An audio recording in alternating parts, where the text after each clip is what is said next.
Seja muito bem-vindo, muito bem-vinda à nossa lição de número 12. Nós estamos quase no final desta série, mas como eu disse, ainda há tempo de você se inscrever nesse canal e trabalharmos juntos no sentido de divulgar, de expandir a palavra de Deus através da nossa lição da Escola Sabatina.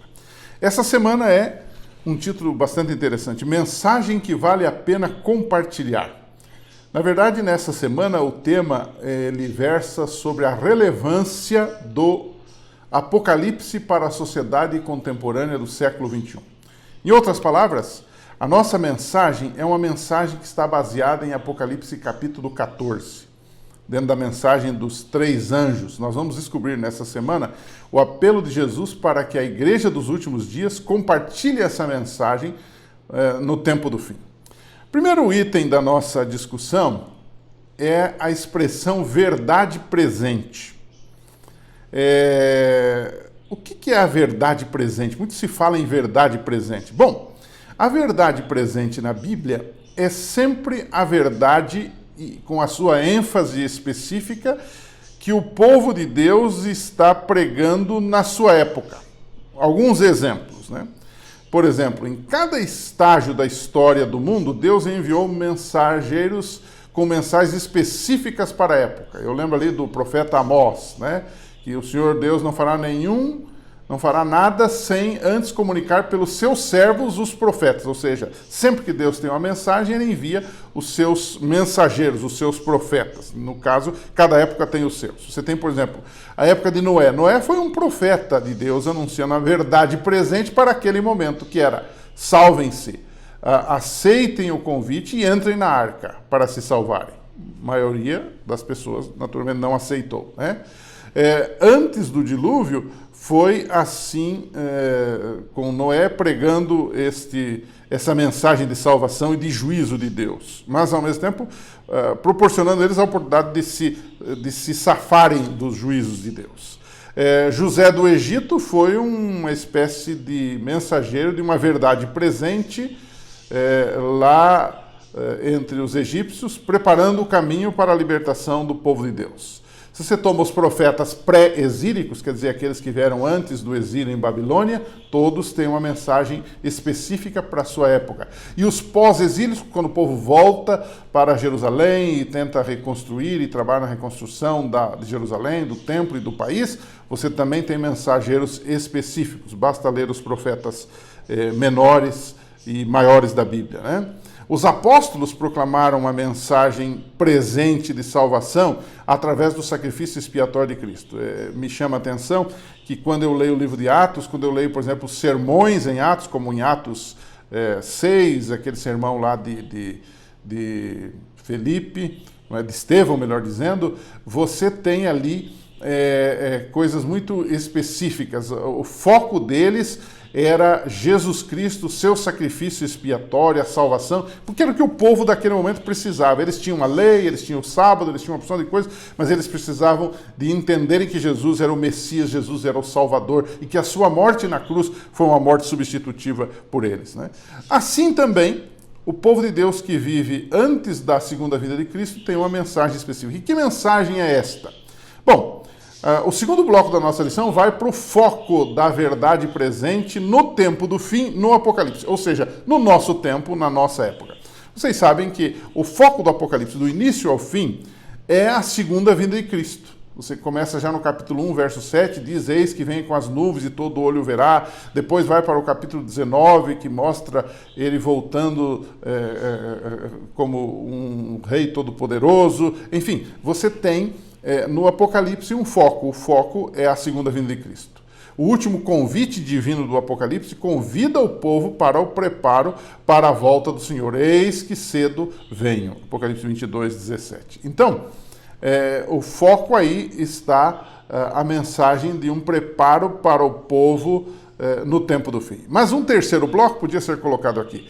Então, qual é essa mensagem do Apocalipse para o tempo do fim? Se o foco é a volta de Jesus, temos que explorar um pouquinho do conteúdo, dos itens, digamos, desta mensagem que devem ser destacados ou enfatizados, né?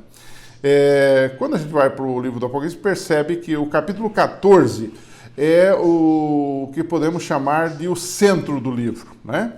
E ali aparece o conteúdo da verdade presente no tempo do fim, que é a mensagem dos 3 anjos de Apocalipse 14, dos versos 6 em diante. Ou seja, o que esses 3 anjos proclamam? Em primeiro lugar, esses 3 anjos proclamam o juízo de Deus sobre a humanidade.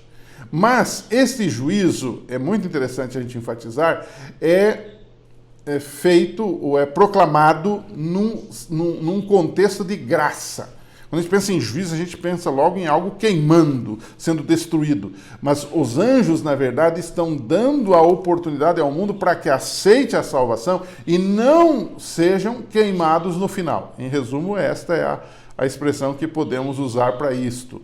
Então, ele começa o 14:6 num ambiente de graça e salvação. Se você tem aí a sua Bíblia, abra a sua Bíblia em Apocalipse 14:6, diz assim, que eu vi outro anjo, o anjo representa os mensageiros de Deus, o povo de Deus pregando o evangelho em todo mundo. Ele está voando pelo meio do céu, dá a ideia de que todo o planeta será atingido, e ele diz assim que ele tinha um evangelho eterno. O que é evangelho? É boas novas.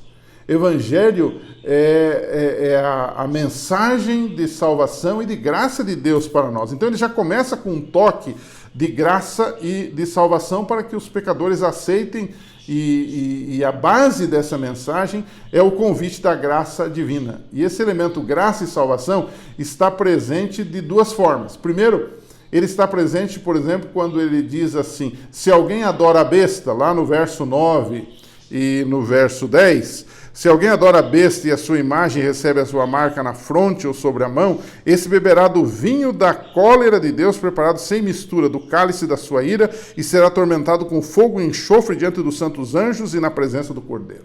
Ele está falando aqui do juízo de Deus sobre aqueles que adoram a besta, a sua imagem. Eles são objetos da fúria. E aí a pessoa lê isso aqui e diz assim, o que tem de graça e de salvação aqui? Note que ele começa essa instrução, no verso 9, ele diz assim, se alguém adora. Ou seja, ele está dizendo assim, há a possibilidade de você não adorar. Portanto, há uma possibilidade de escolha. E possibilidade de escolha, livre-arbítrio, é fruto da própria graça de Deus.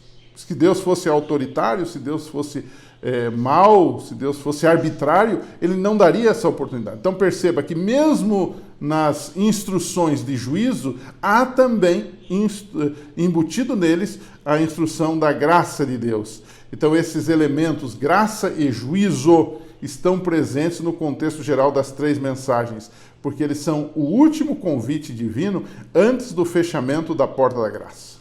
Há um outro aspecto também que nós temos que proclamar. Então, em outras palavras, temos que convidar um povo para aceitar Jesus, para aceitar o Evangelho e para ser salvo, para não ser objeto da própria ira de Deus no tempo do fim. Mas dentro desse conteúdo da mensagem, que fala de graça e de salvação, nós também temos um chamado à adoração. Por exemplo, no 14, verso 7, o anjo diz assim, temei a Deus e dai-lhe glória. Então ele fala de uma mensagem aqui referente à adoração. Pois é chegada a hora do seu juízo e adorai aquele que fez o céu, a terra, o mar e as fontes das águas. Se você fizer uma leitura cuidadosa desse verso, vai perceber que aqui está um convite à adoração e aqui há uma referência ao próprio sábado. Mas como pastor, a palavra sábado não aparece aqui, mas você que estuda o Apocalipse sabe que o Apocalipse tem digamos assim, uma característica, né?